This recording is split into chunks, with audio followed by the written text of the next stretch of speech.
પવિત્ર શ્રાદ્ધ માસમાં પવિત્ર અમાસ બુધવારી અમાસના દિવસે કરી લો પીપળાની પાસે જઈ આટલી વસ્તુથી પીપળાની પૂજા અને પ્રસન્ન થશે તમારા પિતૃ ચોક્કસ અને સંપત્તિ અને સંતતિ પ્રાપ્તિ થશે.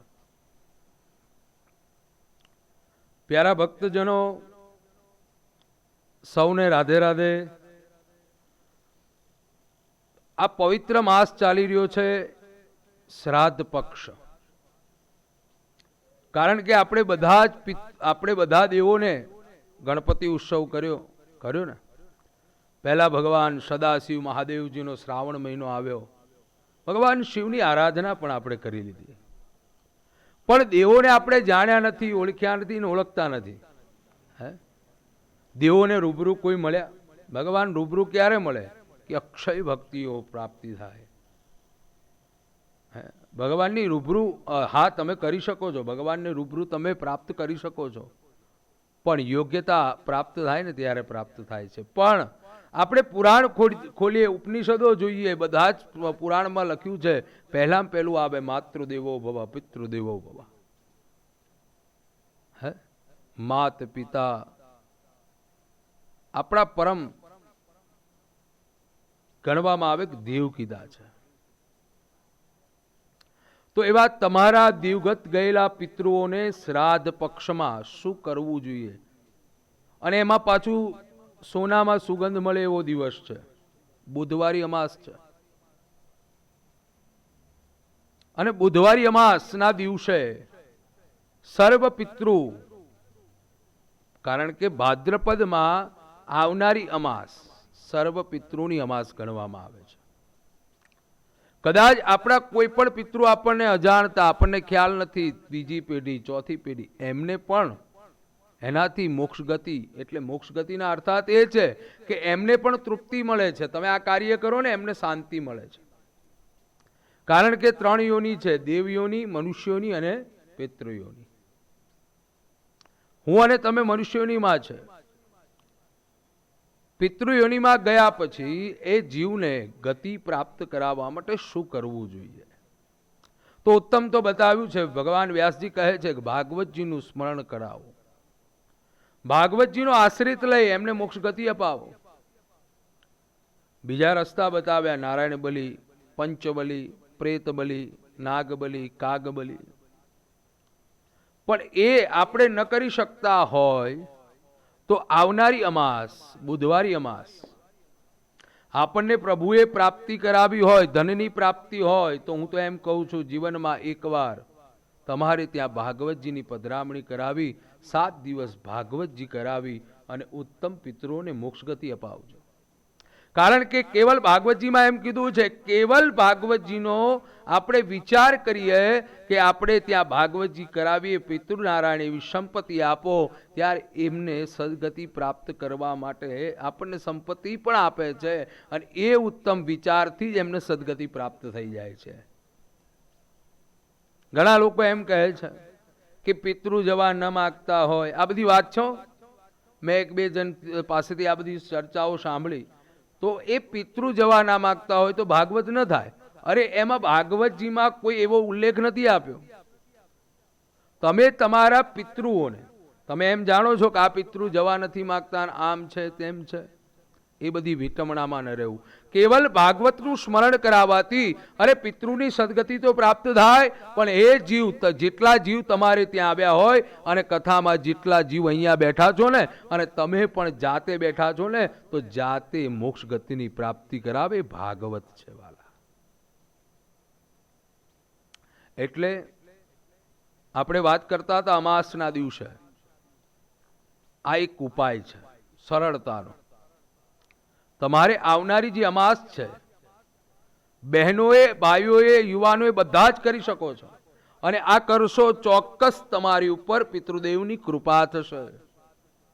કારણ કે શાસ્ત્રમાં કીધું કે જ્યારે પિતૃનો રાજીપો હોય, કુલદેવીનો રાજીપો હોય, જગતમાં ગમે તે ખૂણામાં જાઓ ને વાલા, તમારું કલ્યાણ થાય ને થાય જ.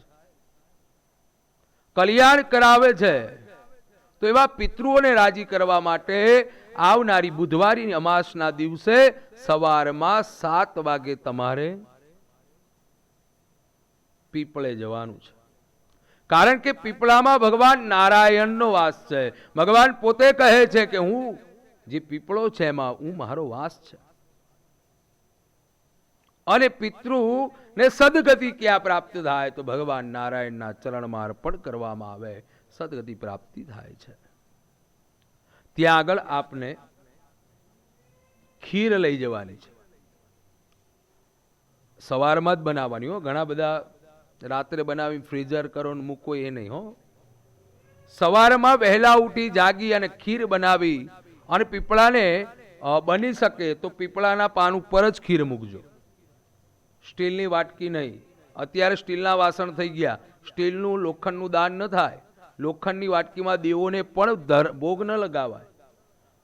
બરાબર છે. બને ને ત્યાં સુધી ચાંદીના પાત્રમાં આપ ભગવાનને ભોગ લગાવી શકો છો. તો આપ સર્વોને ભગવાનને જ્યારે તમે ભોગ લગાવતા હોય તો આ વસ્તુનું ખાસ ધ્યાન રાખવું. તો તમારે પીપળાના વૃક્ષની નીચે જઈ ખીર અર્પણ કરવાની છે. તુલસીદળ મૂકવાનું છે. તમારે એક કળશમાં, તાંબાના કળશમાં જલ લેવાનું છે.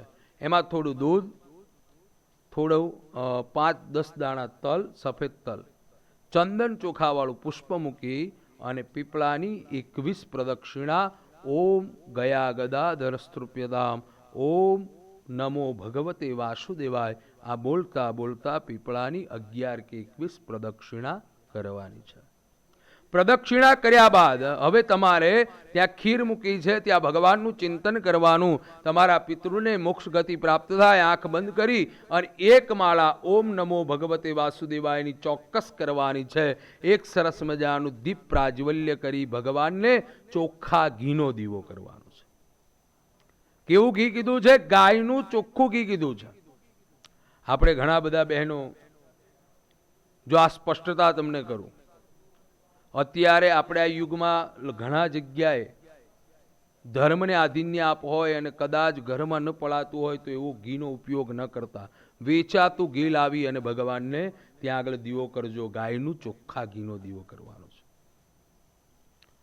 અને પિતૃ નારાયણની સદગતિ પ્રાપ્તિ માટે નારાયણનું ચિંતન કરતા કરતા વિષ્ણુ સહસ્ત્ર નામનો, જો આપને ફાવે તો વિષ્ણુ સહસ્ત્રનો પાઠ ઉત્તમ બતાવ્યો છે. 7 પાઠ વિષ્ણુ સહસ્ત્રના ઉત્તમ બતાવ્યા છે. તો અમાસના દિવસે સવારે 7 થી 11 વાગ્યા સુધી, 7 વાગ્યાથી 11, આમ તો 7 થી 9 નો ટાઈમ હોય, પણ વધારે ટાઈમ એટલા માટે છે કે કદાચ આપ છો, વ્યસ્ત છો અને કરવા માગો છો પિતૃની પૂજા અર્થે, પિતૃને તૃપ્તિ અર્થે તમે વિષ્ણુ ભગવાનને પ્રસન્ન કરવા માગો છો તો આ પ્રમાણે આપ કરી શકો છો. બુધવારી અમાસના દિવસે કરી લેજો આ ઉપાય અને તમારા પિતૃને સદગતિ ચોક્કસ પ્રાપ્ત થશે. અને જ્યારે પિતૃને સદગતિ મળે ને વાલા, પિતૃને જ્યારે રાજીપો તમારી ઉપર વ્યક્ત થાય એટલે સમજી લેવો હજારો દરવાજા તમારી માટે ખુલ્લી જાય છે. અને ભગવાન નારાયણનું સ્મરણથી ચોક્કસ તમારા દિવ્ય પિતૃઓ, તમારા જે દેવલોક પામેલા પિતૃઓ છે અને રાજીપો તમારી ઉપર વ્યક્ત થાય છે. તો વાલા ભક્તો, આવનારી બુધવારી અમાસના દિવસે પીપળાના વૃક્ષની આગળ જઈ કેવલ આટલો ઉપાય કરો. પ્રાપ્તિ સંતતિ, સંપત્તિ અને સન્મતિની થશે અને સર્વની મનોકામના પિતૃદેવ ચોક્કસ પરિપૂર્ણ કરશે. સૌને રાધે રાધે. જય સિયારામ. જય શ્રી કૃષ્ણ.